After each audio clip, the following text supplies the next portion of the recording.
Light weight బంగారు diamond ఆభరణాలు, వందల రకాల డిజైన్స్ ఏవైనా ధర మాత్రం ఒక్కటే.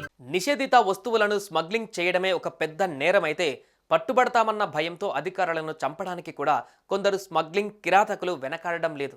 తాజాగా కాకినాడ జిల్లాలో జరిగిన ఓ కిరాతకుడు చేసిన ఆకృత్యం పోలీస్ శాఖనే నివ్వరపోయేలా చేసింది.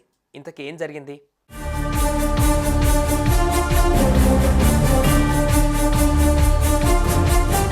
కొత్త సంవత్సరం వేళ అన్ని ప్రాంతాలలో పోలీసులు ఫుల్గా తనిఖీలు నిర్వహించారు.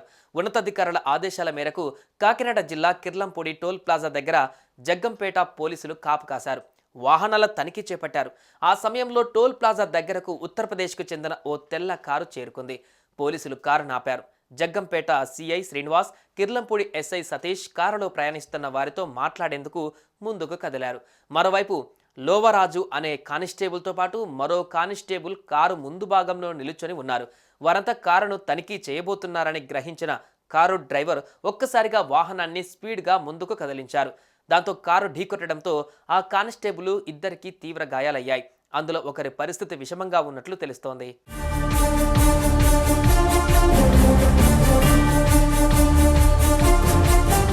కారుతో కానిస్టేబుల్ను ఢీకొట్టిన ఆ కిరాతకుడు ఆ కారును రాజానగరం సమీపంలో వదిలి పారిపోయాడు. ఆ కారులో గంజాయి స్మగ్లింగ్ జరుగుతున్నట్లుగా తెలుస్తోంది. ఏదేమైనా స్మగ్లింగ్ నేరంతో పాటు ఇద్దరు పోలీసులను చంపేందుకు కూడా వెనకాడని ఆ డ్రైవర్ కోసం పోలీసులు వేట మొదలుపెట్టారు.